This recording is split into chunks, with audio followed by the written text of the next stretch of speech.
ഒരു ഹാപ്പി ആയിട്ടുള്ള പേഴ്സണായി മാറുന്നതിന് വേണ്ടിയിട്ട്, അല്ലെങ്കിൽ എപ്പോഴും ഹാപ്പിനെസ് ഫീൽ ചെയ്യുന്നില്ല, അല്ലെങ്കിൽ എന്തൊക്കെ ഉണ്ടായിട്ടും എനിക്ക് ആ ഒരു സന്തോഷിക്കാനുള്ള ഒരു മാനസികാവസ്ഥയിലേക്ക് എത്താൻ സാധിക്കുന്നില്ല, അല്ലെങ്കിൽ എനിക്കത് കഴിയുന്നില്ല. ഒരുപക്ഷെ ഞാൻ ഒരുപാട് എഫേർട്ട് എടുക്കുന്നുണ്ടായിരിക്കാം, പക്ഷെ എനിക്കത് എന്തുകൊണ്ടൊക്കെയോ എനിക്കത് കഴിയുന്നില്ല.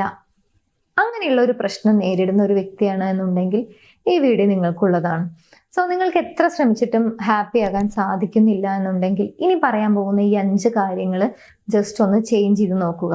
ഒന്നാമത്തെ കാര്യം, നിങ്ങൾ മനസ്സുകൊണ്ട് ഒരു കാര്യത്തിന് നോ എന്നാണ് നിങ്ങളുടെ ആൻസർ, അല്ലെങ്കിൽ നിങ്ങൾക്കത് പറ്റില്ല, അല്ലെങ്കിൽ ചെയ്യാൻ താല്പര്യമില്ല, അല്ലെങ്കിൽ നിങ്ങളുടെ അഭിപ്രായം നോ എന്നാണ്, അല്ലെങ്കിൽ ഇല്ല, പറ്റില്ല, ചെയ്യാൻ പോകുന്നില്ല, അല്ലെങ്കിൽ അത് ചെയ്യാൻ ഞാൻ ഇഷ്ടപ്പെടുന്നില്ല. ഇങ്ങനെ പല കാര്യങ്ങൾ കൊണ്ട് അല്ലെങ്കിൽ സിറ്റുവേഷൻ ബേസ് നോ എന്നുള്ളതായിരിക്കാം നിങ്ങളുടെ ആൻസർ.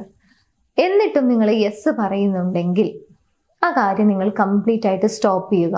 ഇനി രണ്ടാമതായി, നമ്മുടെ സന്തോഷം കംപ്ലീറ്റ് ആയി ഇല്ലാതാക്കുന്നതിന് വേണ്ടി, അല്ലെങ്കിൽ നമ്മളിൽ നിന്നും ആ സന്തോഷം എന്നേക്കുമായി പോവാൻ നമ്മുടെ ഒരു പ്രവൃത്തി കാരണമാകും. അതാണ് നമ്മുടെ ലൈഫ്, അല്ലെങ്കിൽ നമ്മുടെ ഓരോ കാര്യങ്ങൾ മറ്റുള്ള ആളുകളുമായിട്ട് കമ്പയർ ചെയ്തുകൊണ്ട് ഇങ്ങനെ അനലൈസ് ചെയ്യുന്ന ഒരു സ്വഭാവം.